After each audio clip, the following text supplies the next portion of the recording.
명절이 끝나면 참 불행한 통계를 꼭 하나 보게 됩니다. 명절이 끝났는데 행복한 통계를 봐야 되는데 불행한 통계가 늘 올라와요.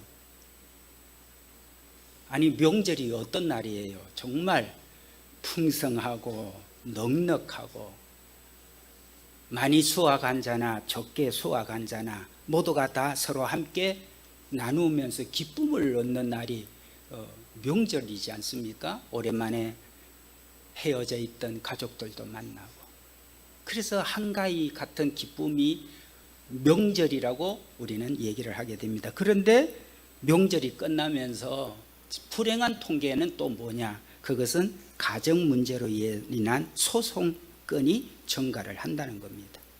더 여러분 놀라운 것은 명절이 끝나면서 가정의 문제로 인해서 이혼 건수가 급격하게 늘어난다는 것이에요. 해마다. 여러분 뉴스로 다 본 얘기들이에요. 근데 이게 그냥 일반인들에게만 그럴까? 그렇지 않은 것 같습니다. 하나님 앞에 목회를 하는 우리 목회자들에게도 얼마든지 그럴 수 있다는 것을 알게 됩니다. 그 추석 명절 기간 동안에 동행일기를 쓰고 있는 우리 목사님 그룹이 있습니다. 그래서 그 목사님이 동행일기를 써서 솔직하게 기록을 하셨습니다. 이 목사님이 일기를 공개를 한 내용이기 때문에 여러분에게도 소개를 할 수 있습니다. 지난 9월 22일 날 추석날 일기입니다. 추석 연휴를 완전히 망쳤다. 아내와의 트러블로 인해서 아무것도 하지 않고 아무것도 가지 않고 집에만 박혀 있었다. 큰아들이 거제도에서 올라왔는데 집안 분위기 때문에 집 밖으로만 돌아다니다가 오늘 내려갔다.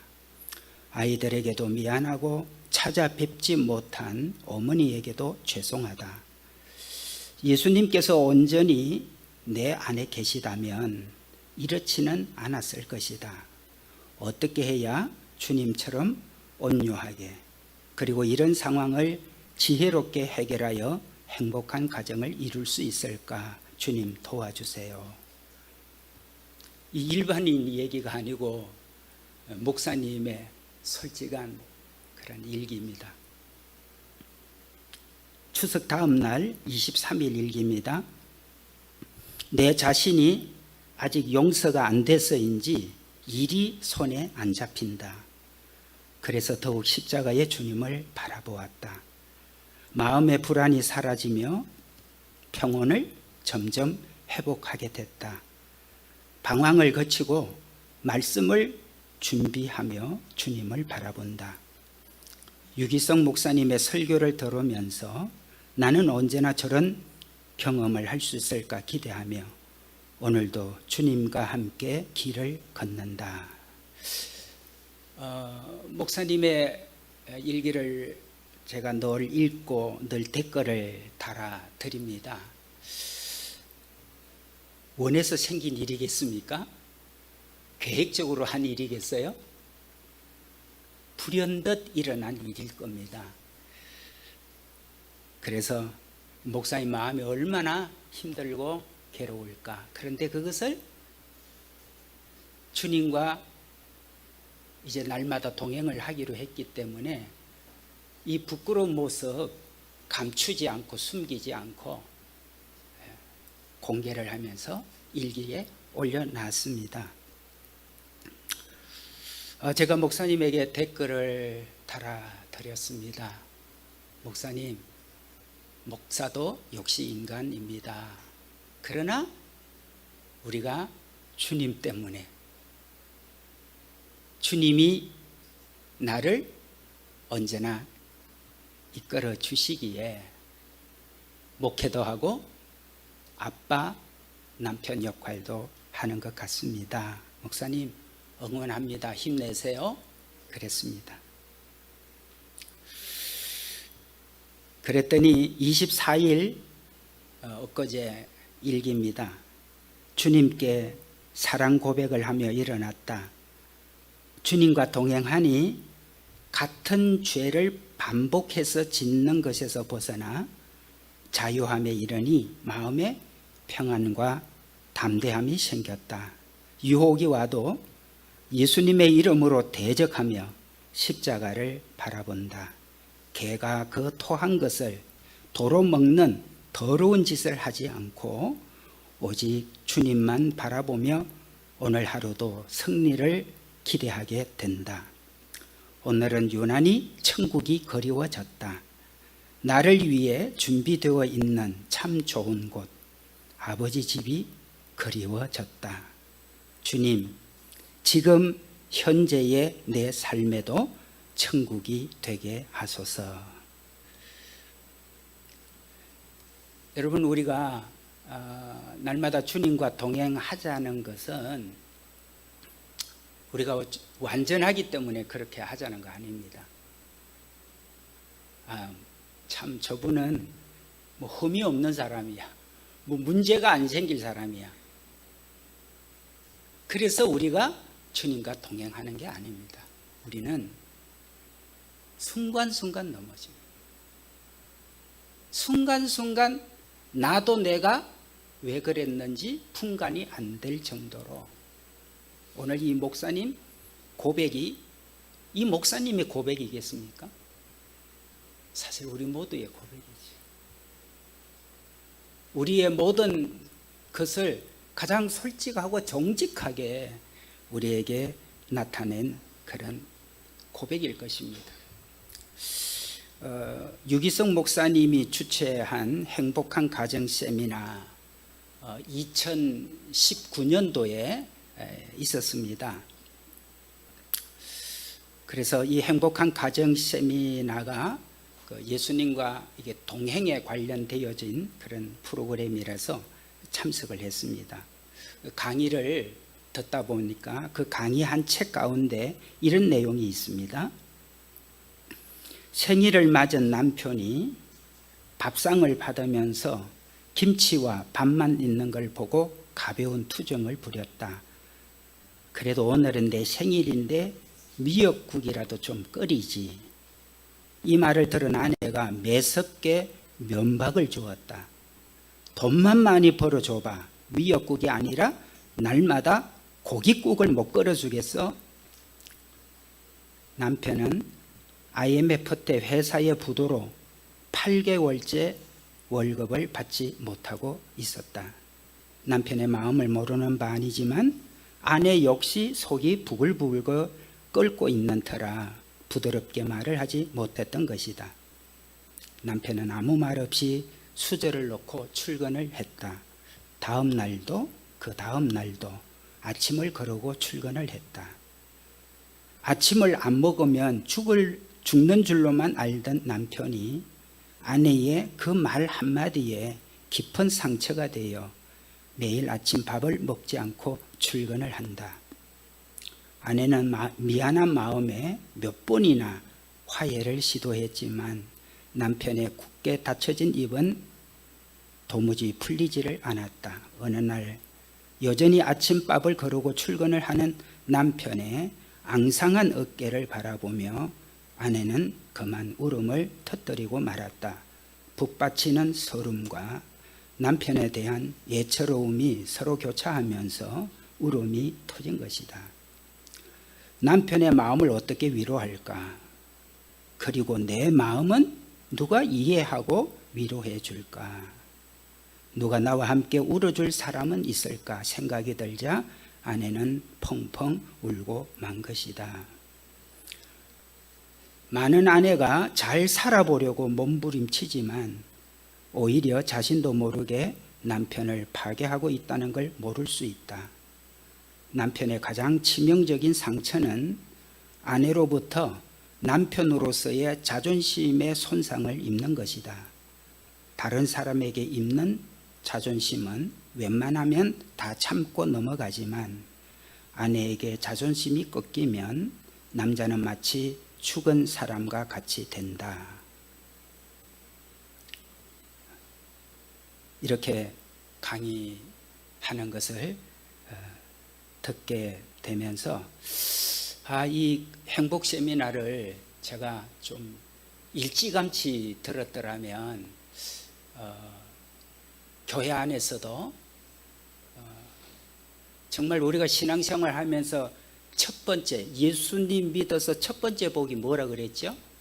부부의 행복한 복이라 그랬죠. 예수 믿어서 가장 큰 현실의 축복은 자꾸 우리는 뭐 돈, 출세, 성공, 뭐 대단한 어떤 업적 이런 걸로 생각을 우리가 자꾸 하지만 그렇지 않습니다. 내가 정말 예수님을 믿어서 얻게 되는 제일 첫 번째 축복은 부부 안에 이루어지는 행복이거든요. 그래서 가정 안에서 내가 예수님을 믿고 난 이후에 내 안에 계신 예수님 때문에 내 안에 천국이 이루어지면서 우리 가정이 정말 천국과 같은 그런 어떤 것들을 경험하면서 그 다음에 이제 그렇게 되고 나니까 돈은 많아도 좋고 없어도 괜찮고 이 되는 거예요. 이게 세상에 출세해도 하나님의 영광을 위해서 하겠지만 굳이 그렇지 않다 그래도 열등감에 사로잡히거나 자존심 상해하지 않는. 왜죠? 주님 안에서 모든 행복이 내 안에 이루어졌기 때문입니다.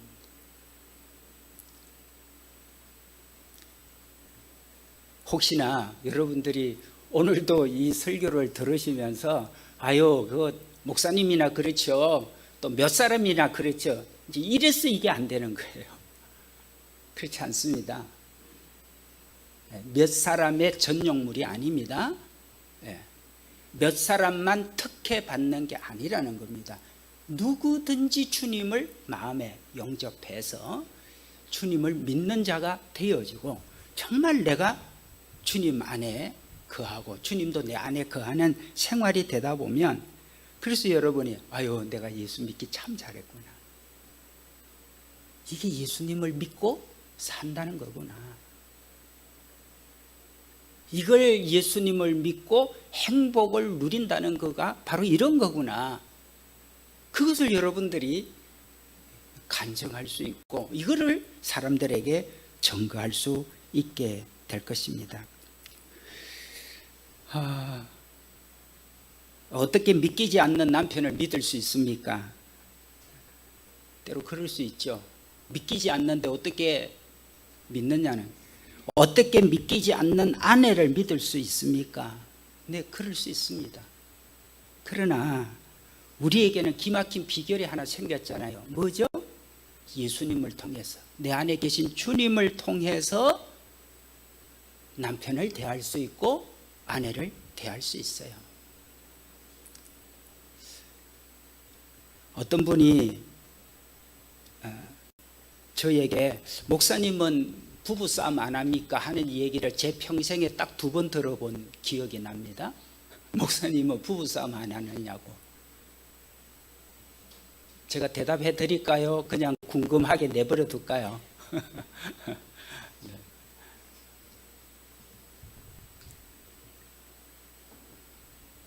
여러분, 저도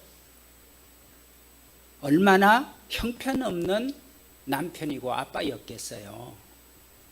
결혼이 뭔지도 모르고 그냥 사랑하는 사람이 생겼으니까 결혼을 했지만, 결혼을 위해서 준비하는 것은 내적으로 없었어요. 그래서 제가 결혼 예비 학교를 오래전부터 그냥 그렇게 되기만을 바라고 결혼식 했죠. 그런데 남편이 된다는 것, 아내가 된다는 것, 부부가 한 몸이 된다는 것, 누가 하나 나한테 일러줬겠어요.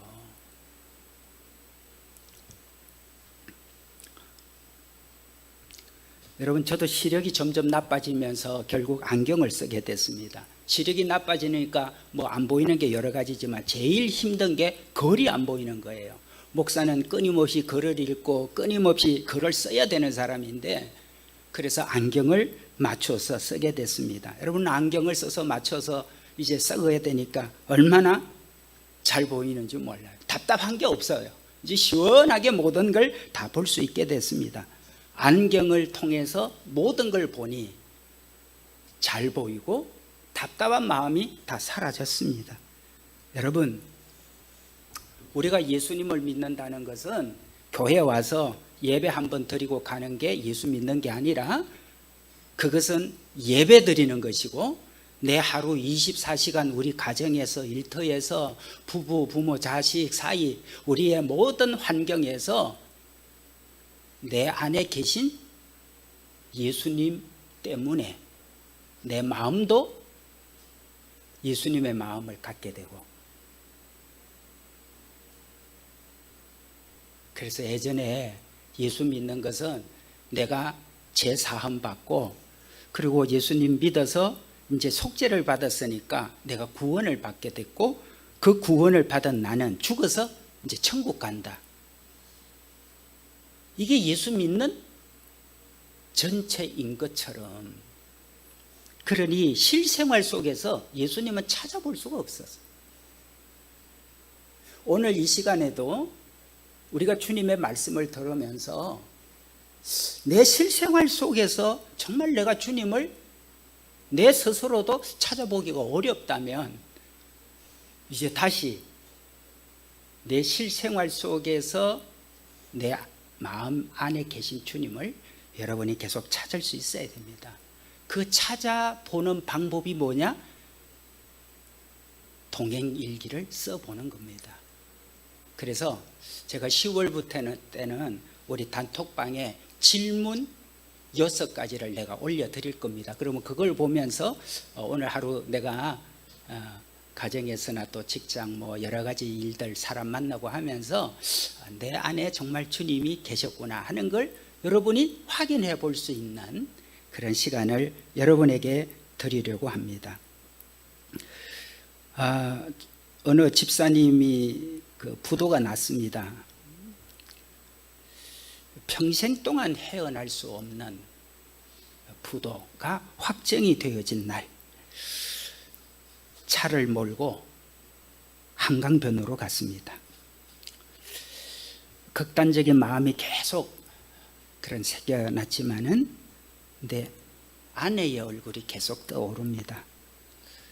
지금까지 고생만 한 그런 아내를 생각을 하니까 아내를 어떻게 볼까 이런 생각으로 가득 찼습니다. 마음을 겨우 추스리고 밤늦게 집으로 갔습니다. 그런데 집에 들어가니까 아내가 아무 말 없이 꿀물을 타가지고 왔습니다. 그러면서 남편에게 건네면서 이렇게 말을 합니다. 여보, 나 어떤 고생도 각오하고 있어요. 당신만 흔들리지 않으면 나는 어떤 고생도 괜찮아요. 나는 당신을 믿어요. 당신은 다시 일어날 거예요.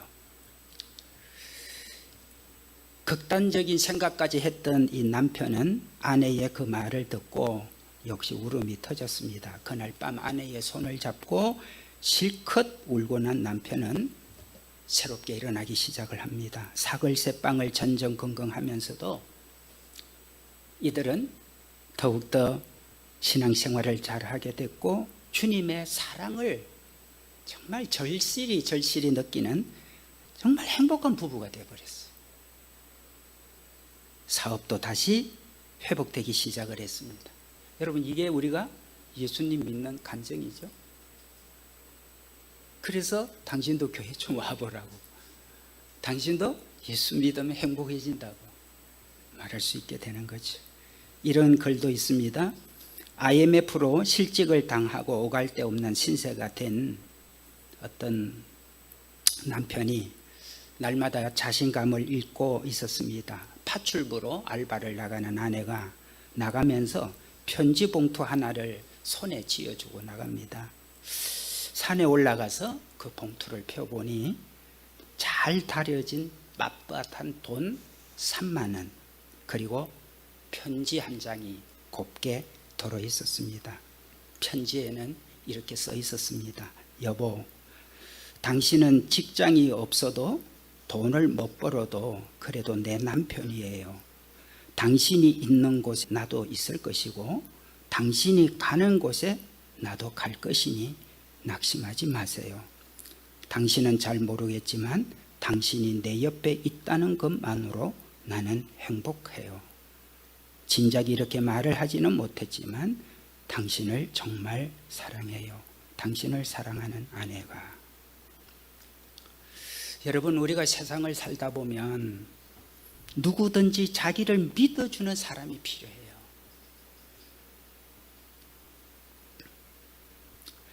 주위의 모든 사람들이 다 반대를 하고 비웃고 그래도 나를 믿어주는 사람이 필요한 것입니다. 그게 누구겠어요? 남편이고 아내죠.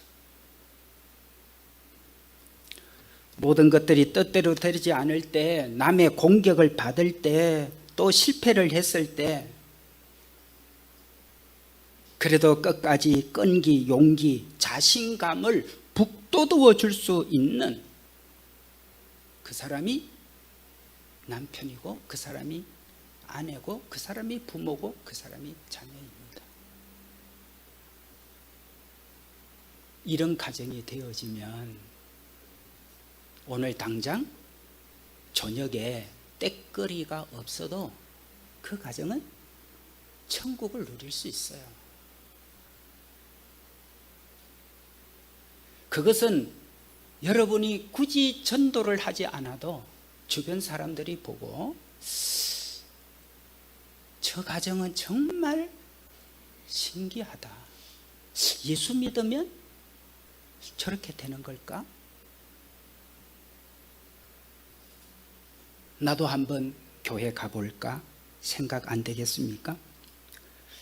여러분, 오늘 32절에 주님께서 우리에게 하시는 말씀을 경청해 봅시다. 32절, 서로 친절하게 하며 불쌍히 여기며.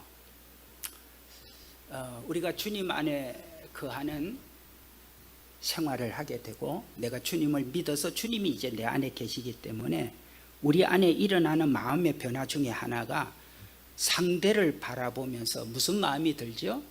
불쌍히 여겨지는 마음이 든다는 거예요. 나 때문에 참 고생 많구나, 얼마나 힘이 들까, 이런 생각이 마음에 자꾸 생겨난다는 거예요. 그런 것을 여러분이 경험하셨으니까 지금까지 오신 거예요. 사실은 여담 삼아 말씀 하나 드리면, 그 아내가 이 계단 오르는 걸 무척이나 힘들어 합니다.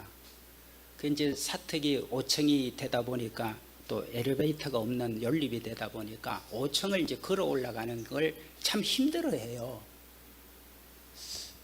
그래서 뭐 예전에는 계속 뭐 엘리베이터 있는 데서만 살았으니까 뭐 전혀 몰랐죠. 그러는데 계단 5층, 그렇죠. 뭐 그냥 맨몸으로 올라가도 5층까지 올라가는 건 쉽지가 않죠. 그런데 이제 짐이 생기면 그 짐 때문에 더 힘들어질 수밖에 없는 상황이 생기게 됩니다. 제 마음에 이제부터 모든 짐은 내가 들고 올라가야 되겠다, 그런 생각이 제게 들었습니다. 그거는 이제 제가 그냥 하면 돼요. 제가 억지로 하는 것이 아니라 아내에 대한 마음 때문에 그런 일을 합니다. 그 주님이 말씀하신 대로 서로 친절하게 하고 서로 불쌍히 여기게 하는 마음을, 주님이 주신 마음을 알게 됐으니까 그러죠. 그런데 이제 한 가지, 아내는 그 택배 아저씨들이 고생하는 거가 늘 마음이 그렇게 안 됐나 봅니다. 오늘 주님 말씀대로라면 불쌍한 마음이 드는 거죠. 날마다 그 짐을 그냥 오르락 내리락 하니까. 그래서 집으로 오는 짐, 이게 쇼핑으로 우리가 이제 뭘 신청을 하면 그 이제 택배 아저씨가 와서 5층까지 가져 올라와야 되잖아요. 그 중에는 특별히 세탁에 되는 세제, 이런 물건들이 또 무겁죠. 근데 그거를 꼭 어디로 시키냐면 교회로 시킵니다. 교회로 오면 5층까지 안 올라가고 여기는 3층까지만 올라오죠. 그러면 3층까지 올려만 주고 가면 됩니다. 그러면 여기서 들고 5층까지 올라가는 건 누가 해야 돼요? 본인 신랑이 해야 될 일입니다. 처음에는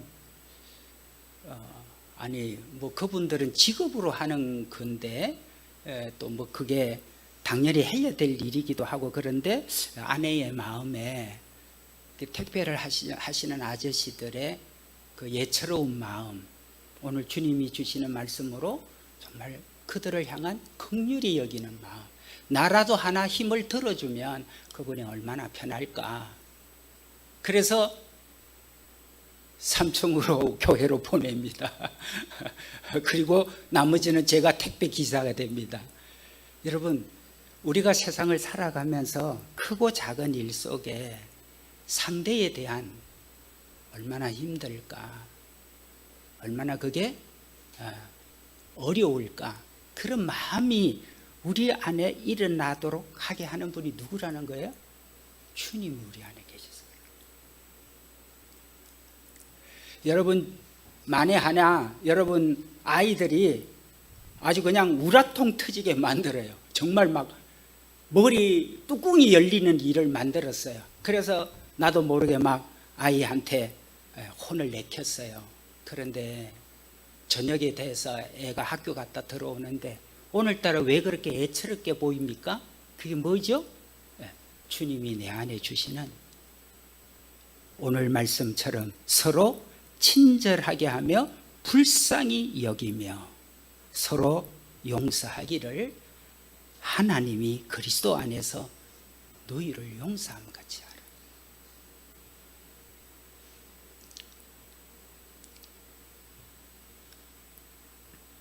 제가 삼청 우리 교회가 되다 보니까 제가 참 마음이 아파요. 왜냐하면 다리가 불편하신 분들이 여러 분 계셔서 이 계단 올라오는 거가 참 쉽지 않는 그런 모습, 또 내려가실 때 한 계단 한 계단,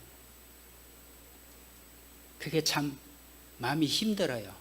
그래서 어떨 때는 바깥에 있다가 내가 해드릴 수 있는 것도 없고 또 내가 잡아드릴 만큼은 아니니 또 제가 잡는다고 한들 또 부담스러워할 것 같고 해서 제가 때로는 밖에 섰다가도 또 안으로 들어올 때도 있고 이렇습니다. 그러다가 주님, 딴 게 아니라 다리가 아주 불편해서 삼층까지 올라오시는 분, 우리 권사님이나 집사님이나 어떤 마음으로 올라올까요? 그 생각을 하다가 주님께서 내 죄를 지고 골고다 언덕을 오르시거든요. 내가 져야 될 십자가를 주님이 지시고 골고다 언덕을 올라갑니다. 그 골고다 언덕 한 발자국 한 발자국을 올라가면서 주님은 무슨 생각을 하셨을까? 그 생각을 하면서 우리 삼천교회를 올라오실 때마다 힘들고 때로는 이게 통증이 막 생길 때 주님, 날 위해서 십자가를 지고 가신 주님을 생각하고 올라오다 보니까 어느새 다 올라왔고, 그런 주님을 생각하면서 올라오면서 그래도 내가 예배 드리러 왔고 기도하러 왔고 봉사하러 왔고 내 사명을 감당하러 올라온 그 마음에 주님께서 큰 은혜를 부어주시면 하면서 기도를 하게 됩니다. 여러분, 오늘 제가 여러 가지 동행일기 여러분에게 말씀을 드렸습니다. 교회에 와서 예수 믿는 것 아니고 예배 드릴 때만 예수 믿는 게 아니라 예수님을 믿는 것은 우리 하루 일상에서, 우리 하루 매일 나의 삶 속에서 예수님을 믿고 사는 겁니다. 그 예수님을 믿는 것은 주님이 내 마음에 계셔서 우리에게 온유한 마음도, 긍휼히 여기는 마음도, 그를 정말 용서하는 마음도, 그래 나보다 저가 더 힘들겠지, 내 아픔보다도 저가 얼마나 더 힘들까, 전부 다 주님이 주시는 마음이지. 그 마음 속에 정말 우리가 주님을 믿는 행복이, 주님을 믿는 이 은혜가 우리에게 가득 차게 될 줄로 믿습니다. 이 치열한 세상을 살아가는 세상 속에 이런 남편, 이런 아내, 이런 부모, 이런 자식 되는 우리 예수 동행교회, 그래서 여러분과 함께 일기를 쓰면서 격려하고 위로하고 서로 기도해주는 우리 예수 동행교회 되기를 주님의 이름으로 축복합니다.